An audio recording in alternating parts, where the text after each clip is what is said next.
So you're welcome to my YouTube channel. Good evening, everyone, or good morning wherever you are, or good afternoon wherever you are.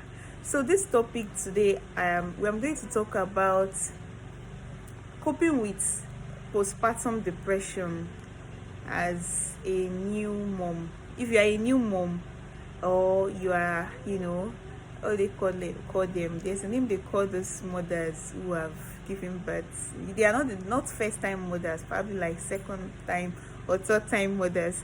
So you are also welcome to my channel, because these are my audience. Now, if you have given birth, how do you cope with depression? How do you cope with postpartum depression? All right, since I have an experience, I think it's suitable for me to talk about that. I am a mother of 3 beautiful boys, and of course these were just 2 pregnancies though. So I have a set of twin and a boy, all boys. So I think I have a good standing in this regard. Now, talking about postpartum depression, how do you cope with postpartum depression as a young mom? How do you cope with postpartum depression? The thing is this, it's first in the mind. Postpartum depression is first in the mind. Apart from the fact that it is first in the mind, it is what you allow from the external aspects of your life. Because people who drive postpartum depression, let's say people who are depressors, people who channel this vibe all around to new moms, are actually women. And apart from the fact that they are women, these are people who do not know what goes on internally, but they just view your external and they just give their verdicts. For example, a mom who has just delivered via cesarean section, now coming to visit her, some group of myopic women may think, oh, she is weak, oh, she is this, she is that, she couldn't just get herself, she's wasting her husband's money. Imagine the hundreds of thousands her husband spent using to settle hospital bill. If she had given birth through the natural way, they could have just spent 50,000 or less. But because it was actually cesarean section, now look at how much the husband has spent. Now let them keep that, because what they need to understand is that they never knew what made you took that decision of cesarean section, and they don't even understand the fact that any kind of birth is birth, because whether the baby comes out vaginal, through the vaginal route or through the tummy route, the point is that the baby is out.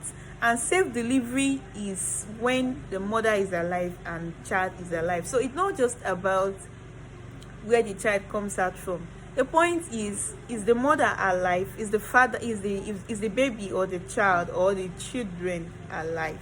So do not allow postpartum depression catch up with you, because most of this push come from external vices. Like I first mentioned, comes from women who do not understand your journey. Imagine you have complications that arose from probably pregnancy induced symptoms and all of that, and you are advised to go for cesarean section just because you want to please people out there and you don't want to look weak in their eye. You don't want to risk your life. No, now it will definitely not work, and it will not even be in your favor.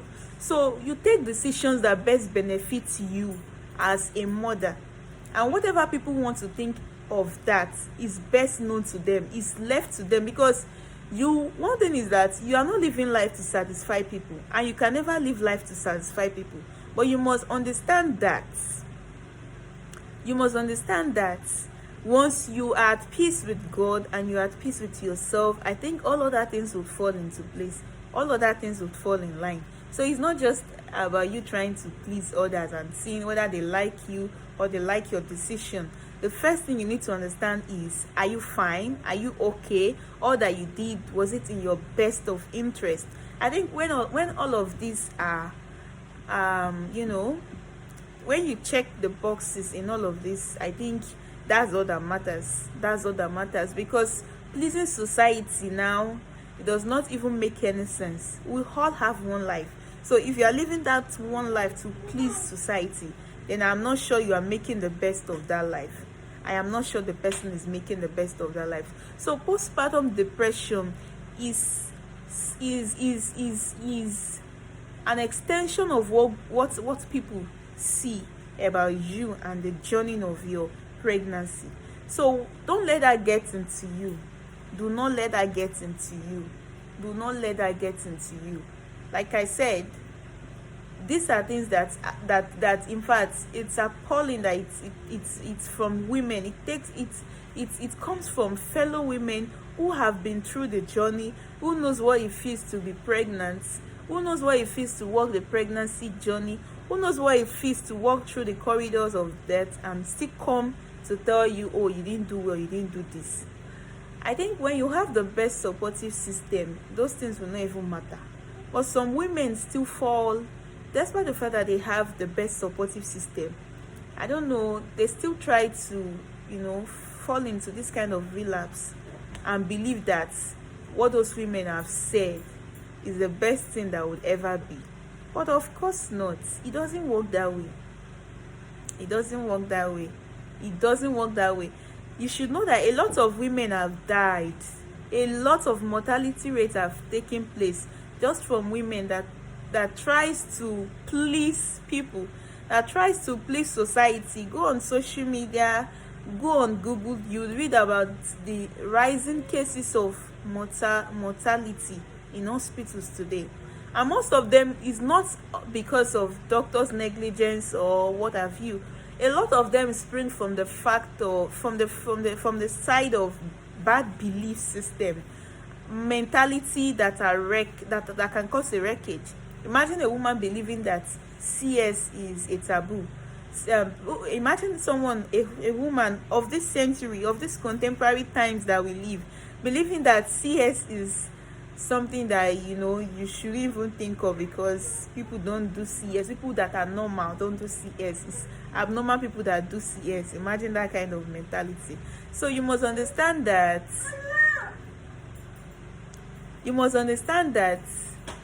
society cannot dictate what your life really needs. It's impossible. Society cannot dictate what your life really needs. You have to hold on to the fact that you need to satisfy yourself. Now, when I put to bed in 2020 and I wanted to get depressed, but I asked myself, what do I want to get depressed for? You walk through a 9-month journey, you are alive, God has kept you safe and sound, you have a supportive husband, you have friends who cheer you on. So what exactly do you want to get depressed about? That you gave birth to an imbecile or your child is no more, something? You have everything on your palm. So what exactly? Now I had to talk to myself, like, okay, look at these people that are trying to talk down cesarean section. Look at these people that are trying to talk down women who have undergone surgery and all of that. Are they any better? Are they any better? You have kids, they have kids. They walk the journey of 9 months, you walk the journey of 9 months. They had their baby, you have your baby. So what exactly is the distinguishing factor between you and them? Obviously nothing. So why would I get depressed? Why would I allow what they are saying that doesn't even hold a cup of water to enter into me and cause a kind of a confused mindset or a depressing mood? Why? So depression, most times, especially postpartum depression, stems from external things. Because if you appreciate yourself as a woman and you appreciate your journey and you appreciate the fact that you are alive, your child is alive, I do not think things that people would say should get at you. So this is just my own view on how young moms or new moms or existing moms can counter depression in this society that we now live. I hope this video makes sense, and if it does, you can leave me a comment, you can drop a like, and please subscribe and share my videos. This is what would encourage me to do more and to share more inspiring stories like this. Thank you.